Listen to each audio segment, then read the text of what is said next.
Hola, soy médico residente del segundo año de Ginecología y Obstetricia del Instituto Nacional Materno Perinatal y en esta oportunidad voy a brindarles una charla en ginecología infanto-juvenil, específicamente el tema de vulvovaginitis. En la práctica clínica, los términos vulvitis, vaginitis y vulvovaginitis se usan indistintamente para referirse a las inflamaciones del tracto genital femenino, que cursan habitualmente con distintos grados de picazón, de enrojecimiento, de ardor al orinar, sangrado o secreción vaginal, ¿no? Entonces, para poder diferenciar un poco estos conceptos, vamos a tener que vulvitis es la inflamación de la piel y mucosa vulvar. La vulvovaginitis es la inflamación de la vulva y la vagina asociada a una secreción anormal. En cambio, la vaginitis es la inflamación de la mucosa vaginal que generalmente se va a acompañar de flujo con mucosa vulvar sana. Esa es la diferencia. Ahora, generalmente la vulvovaginitis se considera el problema ginecológico más frecuente en las niñas prepúberes, aunque su incidencia es desconocida todavía. El 75% de los casos de vulvovaginitis en este grupo de edad es de tipo inespecífico y los cultivos de la flora van a reportar obviamente resultados normales.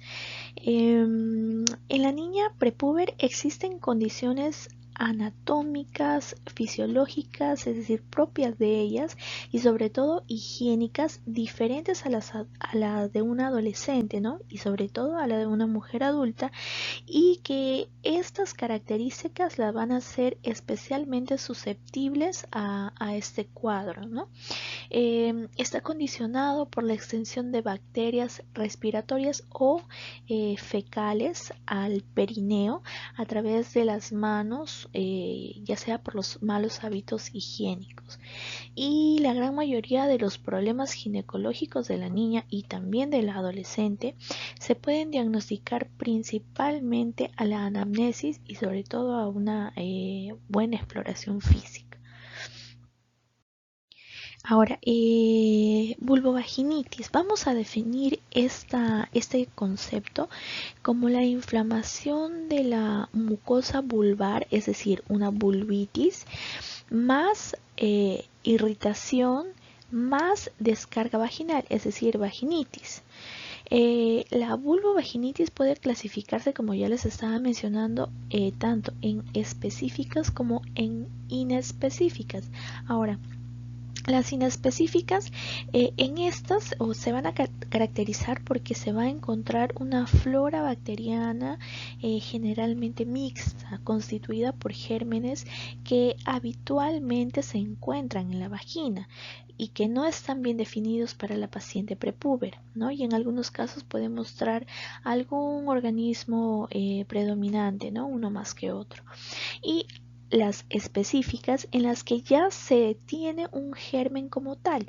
Generalmente hablamos de un solo germen y eso es muy importante, que no forma parte de la flora endógena de la vagina, ¿no?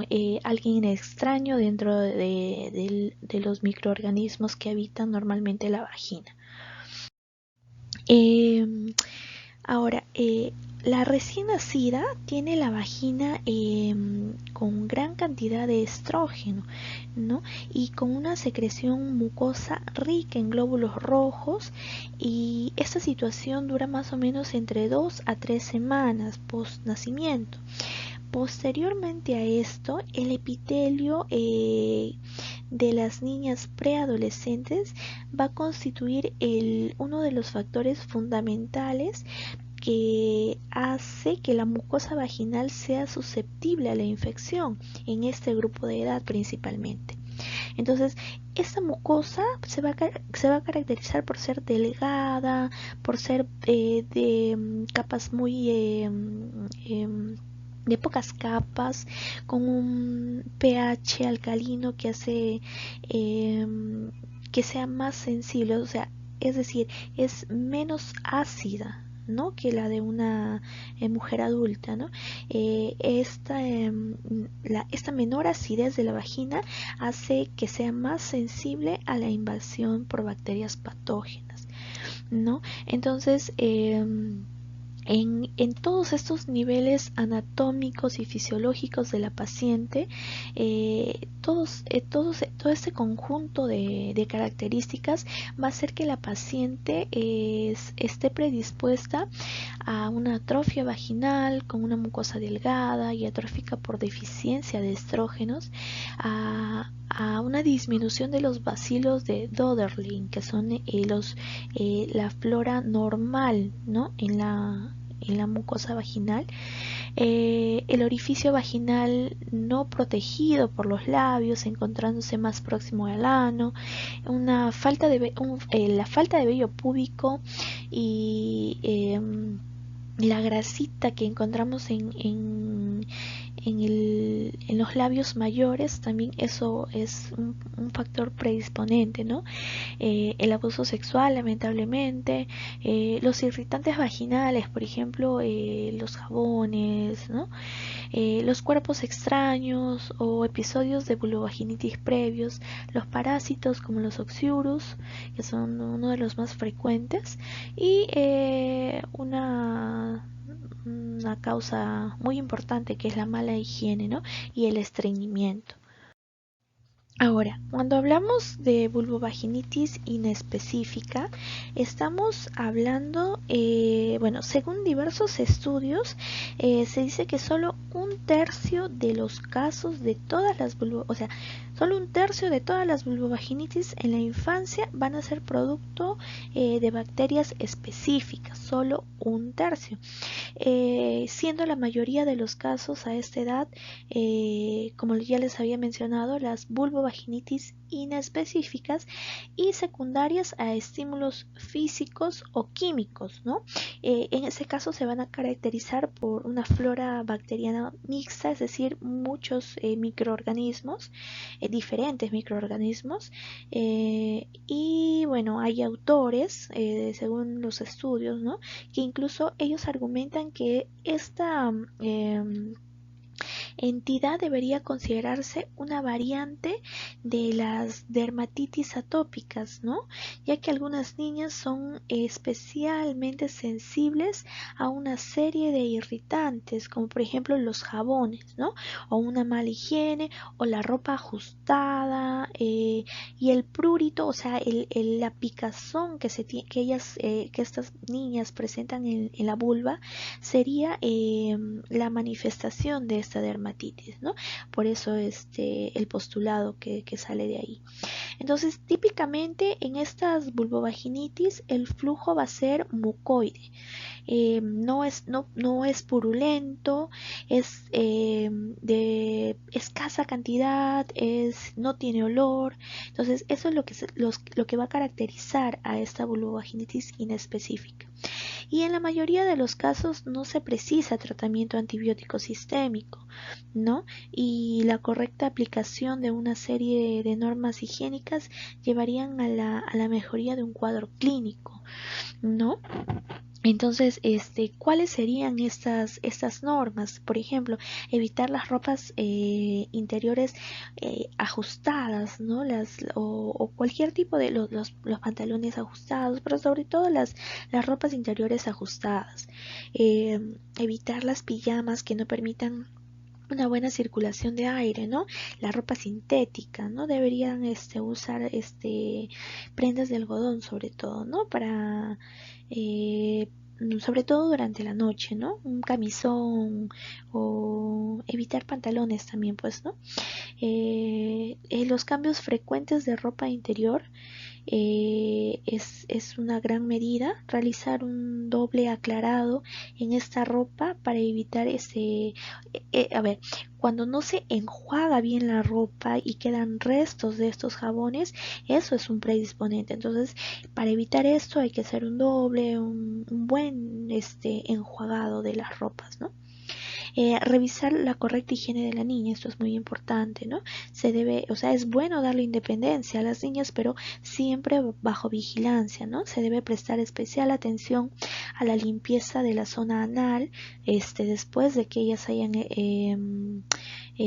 hecho sus necesidades, la defecación en este caso, que siempre debe ser de adelante hacia atrás, nunca de atrás hacia adelante, porque es ahí cuando jalamos todos estos microorganismos que no son propios de la vagina y que no deberían estar en la vagina, ¿no?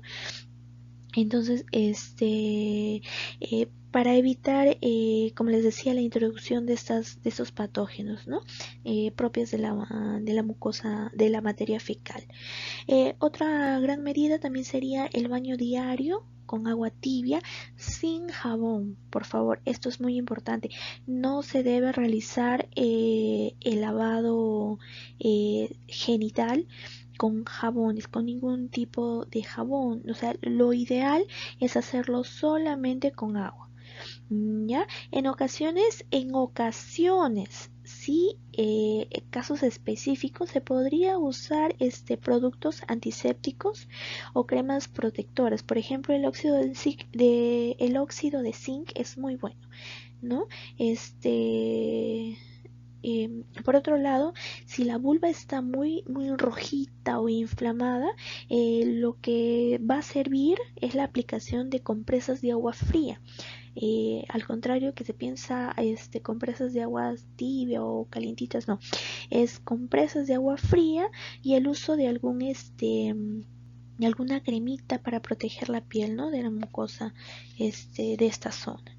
Entonces, estas técnicas generalmente van a llevar a que se resuelva este cuadro más o menos en 2 a 3 semanas, pero eso sí hay que tener mucha paciencia, ¿no? Y si los síntomas continúan, en este caso sí, ya se debería hacer una mayor investigación, porque de repente podría haber la posibilidad de un cuerpo extraño en el área vaginal, ¿no? O la existencia de una infección específica, recogiéndose muestras para su estudio, ¿no? Ahora, en raras ocasiones, si los síntomas persisten y hasta la llegada de los resultados de las pruebas que se hayan hecho a la niña, se puede realizar el tratamiento antibiótico, pero esto es previamente, esto lo tiene que hacer un profesional de la salud. Ahora, como les decía, característicamente la clínica se va a diferenciar por la picazón, hay enrojecimiento de los labios mayores de la niña, ¿no? Los labios vulvares, la secreción, como les decía, no tiene olor, puede haber olorcito al orinar y por ahí puede haber un mal olor, sí, pero generalmente no tiene olor esa secreción. Ahora, ¿se debería hacer un cultivo? Sí, casi siempre va a salir una flora normal, ¿no? De microorganismos que viven o que son característicos de materias fecales, ¿no? Ese sería lo que encontraríamos en un cultivo. El tratamiento, básicamente, pues, corticoides para disminuir la inflamación, y para el prurito intenso podríamos, estaríamos pensando en una infección bacteriana, ¿no?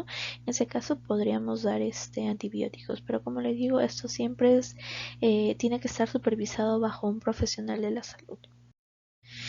En cuanto a la vulvovaginitis infecciosa, vamos a tener que los síntomas son muy parecidos, pero por ejemplo hay picazón, hay enrojecimiento vulvar, podemos tener ardor al orinar, pero acá viene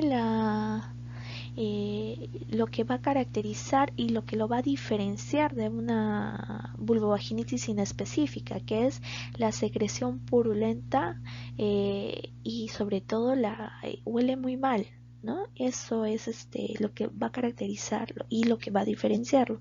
Y esta secreción tiende a tener un color amarillento, verdoso, ¿no? En este caso, si haríamos un cultivo vaginal de esta secreción, estaríamos frente a agentes como el Streptococcus betemolítico del grupo A, el Haemophilus influenza de tipo B, el Staphylococcus aureus, Streptococcus pneumoniae, la Shigella, entonces diferentes a los otros microorganismos que habíamos. El tratamiento, como ya les había mencionado, es principalmente la higiene perineal adecuada, evitando el uso de esponjas en esta zona, una ropa interior de algodón que no sea apretada, que permita la circulación, la ventilación, evitar jabones perfumados, en términos generales evitar los jabones, ¿no? Medidas generales, por ejemplo, baños de asiento, un baño con agua tibia a intervalos de 15 minutos puede mejorar la sintomatología, y la aplicación de cremitas externas, ¿no? Que van a permitir aminorar la sensibilidad de la piel en estos casos. Y bueno, el tratamiento específico en este caso serían los antibióticos, ¿no? Entonces, como conclusión, vamos a tener que la mayoría de las vulvovaginitis en la infancia van a ser inespecíficas, y estas van a responder bien a tratamientos tópicos, locales y sobre todo medidas higiénicas, ¿no?